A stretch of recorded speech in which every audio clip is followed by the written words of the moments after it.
Welcome sa Jetflix Tagalog Recap. Ngayon recap natin ang 1998 American disaster film na pinamagatang Deep Impact. Kaya set back and relax, simulan na natin.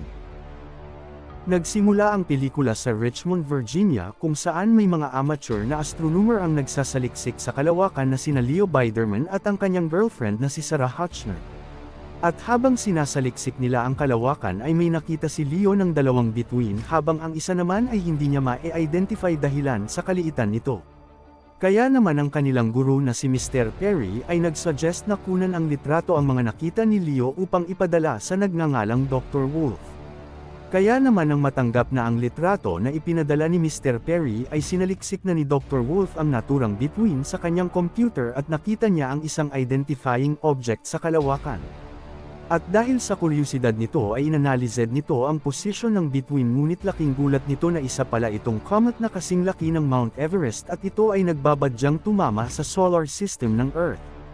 Kaya naman sin-avenue nito ang buong data sa isang floppy disk upang ipadala at ipaalam sa planetary science, ngunit sa kasamaang palad ay kanyang computer ay nagsi-server error.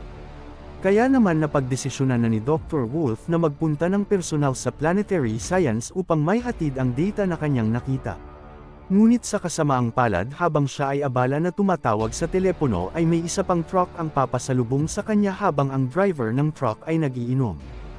Hanggang sa mabuhusan nito ang kanyang pantalon dahilan upang mawalan nito ng atensyon sa kalsada at sumalpok sa sasakyan ni Dr. Wolf dahilan upang ito ay tumilapon at sumabog at namatay. Isang taon ang nakalipas sa Washington, D.C. Sa isang conference room si Stuart Kelly ay nagdidiscuss sa isang team ng mga news reporter tungkol sa resignation ni U.S. Secretary Treasury na si Alan Rittenhouse dahil sa kanyang asawang may sakit. Habang may isang news reporter na si Jenny Lerner ang hindi naniniwala sa dahilan ng secretary at sinabihan pa niya na ang misis ni Alan Rittenhouse ay isang alcoholic. At nang matapos na ang kanilang meeting ay nakipagkita si Jenny sa kanyang ina na si Robin Lerner dahil sa kagustuhan nitong makilala at malaman ang tungkol sa kanyang ama. Hanggang sa nakipagkita ito sa nagngangalang Patricia Ruiz na dating assistant at secretary ni Rittenhouse. At kweninto nito kay Jenny na siya ay tinanggal sa trabaho ni Alan dahil sinabihan niya ito na niloloko nito ang kanyang asawa at naririnig niya ng paulit-ulit sa telepono ang nagngangalang LA. Kaya naman bilang isang reporter ay pumunta ito sa kinaroroonan ni Alan Rittenhouse upang tanungin kung ang pagre-resign nito sa kanyang katungkulan at tinanong nito kung sino si LA. Ngunit bago sabihin ni Alan Rittenhouse ang tungkol kay LA ay humingi ito ng pabor sa kanila na huwag gamitin ang kanilang camera at video recorder dahil sa ito ay masyadong pribado.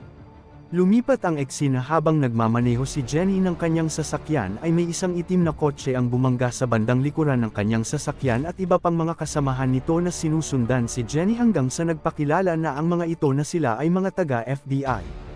Kaya naman dinala si Jenny ng mga ito sa nagngangalang Morton and Tricon at dumating rin ang kanilang presidenteng si Tom Beck upang sabihan si Jenny na huwag niyang babanggitin ang nagngangalang LA sa araw ng press conference. At dahil sa kuryosidad ni Jenny sa nagngangalang LA ay sinearch niya ito sa internet at dito niya nalaman na hindi pala isang tao si LA kundi ito ang pangalan tungkol sa nangyari sa mga dinosaur nung may tumama na asteroid sa kanilang panahon na tinatawag na extension level event. At nang dumating na ang araw ng press conference ay dito na sinabi ng kanilang presidente sa publiko na humaharap ang buong sangkatauhan sa isang problema kung saan may isang malaking asteroid ang nagbabadyang tumama sa Earth at sa solar system nito. Ngunit upang hindi agad magpanik ang mga tao ay sinabi nito na mayroon silang spacecraft na binubuo ng mga magigiting na astronaut upang pigilin ang kometa sa paglapit sa orbit ng Earth at layuning pasabugan ang asteroid sa kalawakan upang hindi ito tumama sa Earth. Kaya naman ayon sa napagkasunduan nila Jenny at Presidente ay nagtanong lang ito tungkol sa pag-alis ni Alan Rittenhouse sa kanyang tungkulin habang sinundan naman ng isa pang reporter kung sino ang nakadiscover sa naturang asteroid at dito sinabi ng Presidente ang pangalan nito. Habang nanunood naman si Leo kasama ang kanyang pamilya sa press conference sa telebisyon at mayat-maya ay may isang tao ang kumatok sa kanilang pinto at laking gulat ng mga pamilya ni Leo na ito pala ay si Sarah at mga kapitbahay nito na gustong magpakuha ng litrato sa kanya dahil sa nakuha nitong kasikatan sa pag-discover ng naturang asteroid. Kaya naman dahil sa nakuha nitong kasikatan ay mistulang naging celebrity status si Leo kung saan ginawan pa siya ng mga magazine at inimbitahan sa isang astronomy club kung saan ibinahagi nito ang buhay niya sa kanyang eskwelahan at tungkol sa kanyang guru na si Dr. Wolf. Lumipas ang 2 buwan si Jenny ay itinalaga upang maging reporter sa telebisyon at upang ipakita sa publiko ang paghahanda ng mga astronaut at gawin ang mission nito. At nang magpadala na ng isang rocket ang crew ay nagpunta ito sa naturang asteroid kung saan gamit ang isang malaking drill ay dahan-dahan nila itong hinukay ngunit sa kasamaang palad ay nalalapit na ang pagbuga ng mga gases ang naturang lugar dahilan upang magliwanag ang lugar at nauwi ito sa pagkabulag ng kanilang isa sa kanilang kasamahan at ang iba ay itinangay ng mga bumubugang mga gases at ito ay nawala sa kalawakan. Kaya naman sa lalong madaling panahon ay umalis ang spacecraft sa naturang lugar at dahil sa pagsabog ay tila nataman ang parte ng kanilang sinasakyan. At nauwi pa ito sa mas delikadong sitwasyon dahil ang asteroid ay nahati sa 2 kung saan tatama pa rin ito sa Earth. At balik sa White House si President Tom Beck ay ipinahayag ang tungkol sa pagkabigo ng kanilang team at inexplain ito sa publiko na mayroon silang mga bunker na pwedeng pagtaguan ng mga tao na pwedeng umabot sa 1,000,000 katao. Ngunit hindi lahat ng mga tao ay makakapasok sa naturang lugar kung saan mga piling publiko at personahe lang ang makakapasok sa bunker gaya ng mga doktor, scientist, engineer, teachers at iba pang mga artista at leader at nagdeklara ito sa buong bansa ng martial law at sinabihan niya ang mga ito na magdasal. Habang nasa live news si Jenny ay pinanunood siya ng mga tao kasama na si Leo at pamilya nito at mayat-maya ay nakatanggap ng tawag ang pamilya ni Leo na isa sila sa napili upang magpunta sa bunker ngunit sa kasamaang palad ang pamilya naman ni Sarah ay hindi pinalad na pinili. Upang mapasama si Sarah sa evacuation ng pamilya ni Leo ay niyaya niya itong magpakasal sa kanya upang maging eligible ito sa kanyang pamilya at maisama niya ito.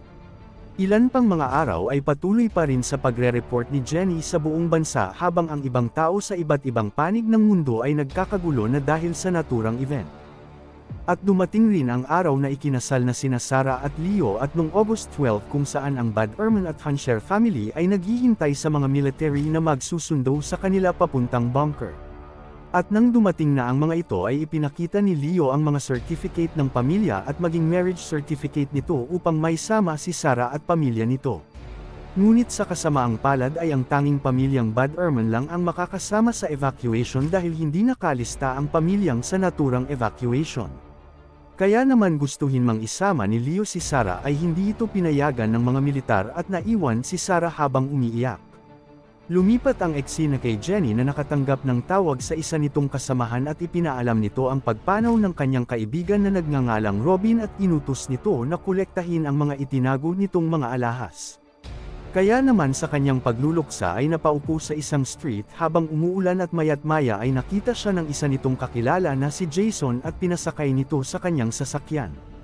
At nang makarating na ang pamilyang Bad Ehrman sa labas ng bunker ay tila maraming tao pa rin ang nasa labas at gustong makapasok sa loob at dito napagdesisyonan ni Leo na balikan si Sarah at nagpaalam ito sa kanyang ama bago ito umalis. At nang makarating na sina Jenny at Jason sa bahay nito ay ipinakita ni Jason kay Jenny ang childhood photo nito at ipinaalam nito kung saan nakatira ang ama ni Jenny at sabay nagpaalam. At habang nakasakay si Leo sa isang truck pabalik kay Sarah ay napanood nito ang pahayag ng presidente na ang naturang asteroid ay tatama sa Atlantic Ocean. Dahilan upang magkaroon ng malaking tsunami at pagkalindol habang ang isang tipak ng asteroid naman ay tatama sa Western Canada at inaasahang madaming mga hayop at tao ang mamatay. Lumipat ang eksena kung saan ang mga astronaut ay nag-uusap kung paano nila mapipigilan ang naturang asteroid at kailangan na nilang gamitin ang natitirang warheads upang pasabugan ang asteroid. At nang makarating na si Leo sa tirahan nila Sarah ay hinanap niya ito ngunit ang buong pamilya ay umalis na sa naturang lugar kaya naman gamit ang motor ay hinanap niya ito. At nang dumating na ang helicopter na maghahatid sa kanya papuntang bunker ay di umano kinuha niya ang anak ng kanyang kaibigan at dinala ito sa helicopter upang gamitin ng mga ito ang slot na para kay Jenny at nagpaiwan ito sa naturang building. At nang makita ni Sarah si Leo na dumadating ay tinawag niya ito sa kalagitnaan ng traffic at dahil alam na ng pamilya ni Sarah na hindi na sila makakaligtas ay isinama nito ang kanilang anak na sanggol at kapatid ni Sarah kina Leo upang makaligtas sa delubyong kanilang hinaharap. Kaya naman isang nagpaalam na sa isa't isa ang pamilyang Hansher na labis namang pag-iyak ni Sarah at sabay umalis. At makikita na ang isang bahagi ng asteroid ay nakapasok na sa Earth at ito ay dumaan kung nasaan ang pamilya ni Sarah. Habang si Jenny naman ay pumunta sa lugar kung saan naroon si Jason at dito makikita na si Jason pala ang ama ni Jenny at nakaramdam ang mag-ama ng kapayapaan sa isa't isa at nagyakapan. Habang ang asteroid naman ay tumama na sa bahagi ng Atlantic Ocean dahilan upang magkaroon ng isang malaking tsunami ang nagwasak sa madaming mga estruktura kasama na rito ang New York at iba pa nitong bahagi ng bansa.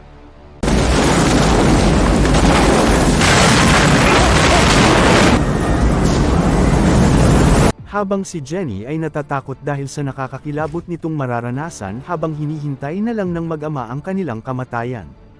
Habang sa Virginia Coast naman ay nagkakagulo na ang mga tao habang ang magulang ni Sarah ay nagyakapan at ipinakita ang pagmamahal nila sa isa't isa sa huling pagkakataon. Habang sila Leo naman ay pumunta sa mataas na bundok upang hindi maabyutin ng isang malaking tsunami. Habang ang Mizaya Group naman ay nagpaalam na sa kanilang mga pamilya gamit ang isang video dahil isasakripisyo nila ang kanilang buhay upang banggain ang isa pang asteroid upang ito ay tuluyan ng sumabog. Kaya naman nagpaalam na rin ang mga crew sa isa't isa at dito makikita na tuluyan na nilang pinasabog ang asteroid dahilan upang sumabog sa himpapawid ang asteroid at hindi na ito gaano nakapinsala sa Earth gaya ng isa pang asteroid na nauna. Kaya naman nakita nila Leo at Sarah ang kalangitan na mistulang pinasabugan ng mga fireworks. Lumipas ang ilang buwan ang presidenteng si Tom Beck ay nagpahayag at nagpapasalamat sa grupo ng Miss Aya at sinabi sa mga tao na wala na ang panganib at sinabi na hindi malilimutan ang naturang event sa kasaysayan ng mga tao. Kung nagustuhan nyo ang ating Tagalog recap ay huwag nyo naman kalimutang mag-like, subscribe and hit the notification bell para lagi kang updated sa susunod pa natin na mga videos.